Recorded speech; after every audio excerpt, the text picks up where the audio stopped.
Stampers, this is Dawn from DawnStampingThoughts.net, and today we're going to play with the Stampin Blendabilities.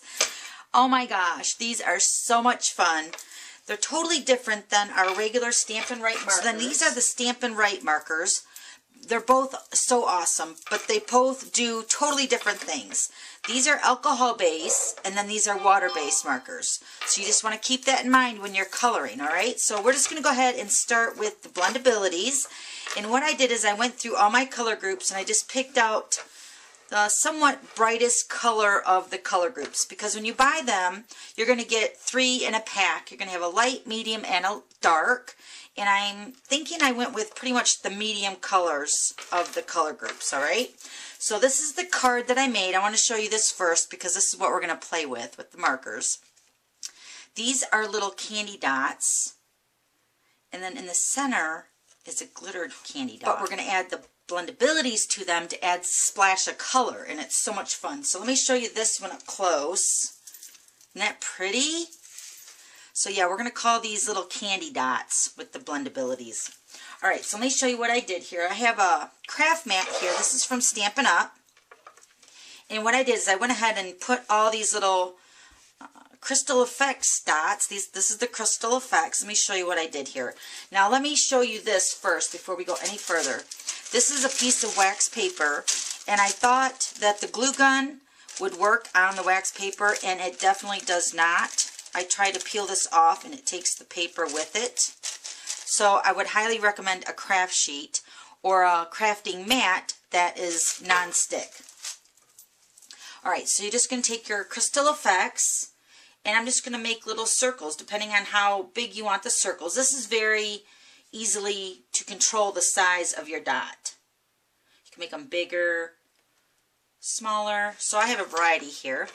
And then for the glitter dots here, like on this card, in the center of the flower, I just sprinkled the Dazzling Diamonds over top of the crystal effects when it's wet. Get a little bit more here. Okay, so then this is what this corner is all about, the Dazzling Diamonds. Okay, so then we're just going to go ahead and take a Stampin' Blendabilities marker. I'm going to use the wide tip, and all I'm going to do is I'm just going to go ahead and color one of the glue dots. Now this is after it's dry. You don't want to do it when it's wet. So set the crystal effects aside to dry, and then color them with the Blendabilities. And they're alcohol based, so they will not come off. If you use this with the Stampin' Write marker, it will rub off. I've tried it. So the alcohol base definitely works better with the candy dots. Okay, so this one was the Rich Razzleberry in the medium. And this one is the Night of Navy in the medium. I'm just going to color a few more with you. This is the Melon Mambo. Love the Melon Mambo. But first I'm going to grab the liquid glue, and I'm just going to make a little dot here on this piece of cardstock. And then I'm just going to peel this off. And you'll know when the crystal effects is dry on your craft mat, when it's clear and shiny. I don't know, let me show you this one here with another one. I'll show you. When you make it with the crystal effects, it will be cloudy. Do you see that? It's a little cloudy. It's not as clear as these ones are. Okay, so as soon as it dries, you can tell the difference. Alright, so that's using the crystal effects way. Now we're going to use it with the glue gun. I have my glue gun. And now we're going to go ahead and use this little empty space over here. And you're going to be able to tell the difference between the crystal effects and the glue gun. The glue gun is a little bit more shiny. This section right down here, these 4 right here, are using the glue gun. And then these ones up here use the crystal effects. Okay, so I have 2 already dried here, but I just want to show you that the glue gun is a little bit more difficult to get a certain size. I mean, you can do it, but you have the little strings that come off from the glue gun like that. So it just takes a little bit more patience. And the glue gun does dry a lot faster. So that's a good benefit if you want to use the glue gun. Okay, so you get the idea with the glue gun.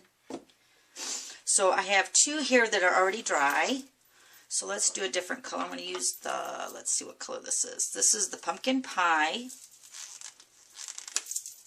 I'm just going to color this one here.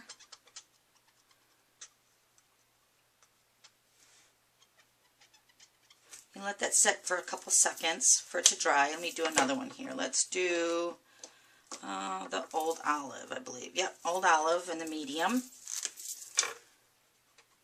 Whoops, and see, that just came off really super easy, which it didn't on the craft or on the wax paper. Okay, and then also you're going to go ahead and use your liquid glue, or you can use a glue dot. Just going to put a couple dots here. Okay, so we're just going to pick up the pumpkin pie one, set that right there, and then the Old Olive.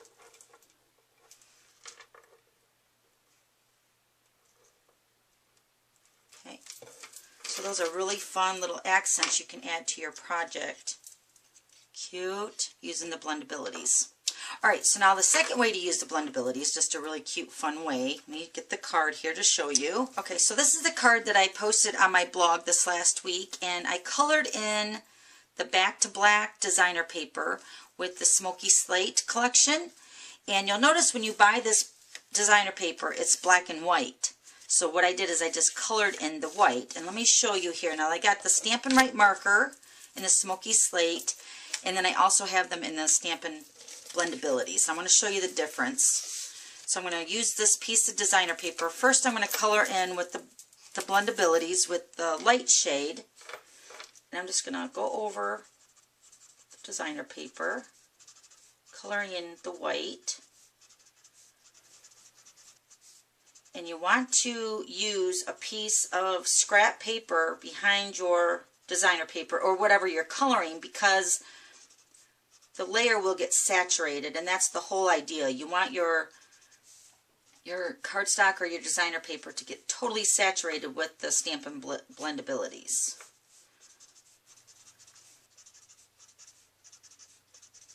Okay, so you get the idea here. Now watch what happens when you turn this over on the other side.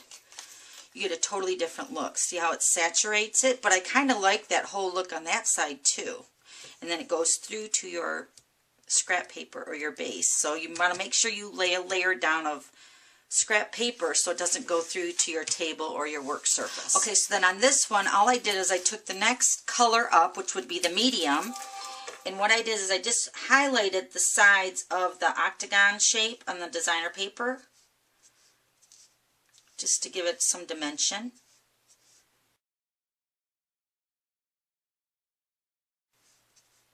Okay, I don't know if that's going to be picked up on the camera or not. Can you see that? And then on the back side, you can see the two different shades. Cute. Alright, so now let me show you what happens when you use the Stampin' Right marker. Totally different marker. Remember, these are water-based. Now, these will not get saturated onto your designer paper. It will not go through, unless you keep going over it and over and over it.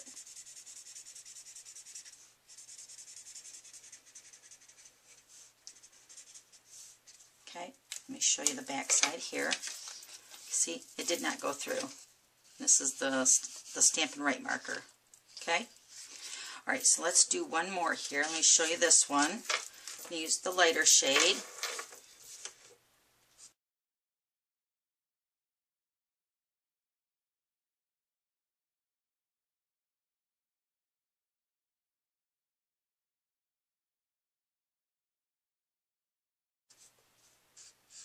Okay, let me show you the back side of this. Isn't that cool? I don't know which side I like better. It's cute. Alright, so that's just two different ways that you can use our Stampin' Blendabilities. I love them. Okay, and they're all available right now too, so you can get all the color collections. Okay, so thanks for stopping by, and we'll see you later. Bye.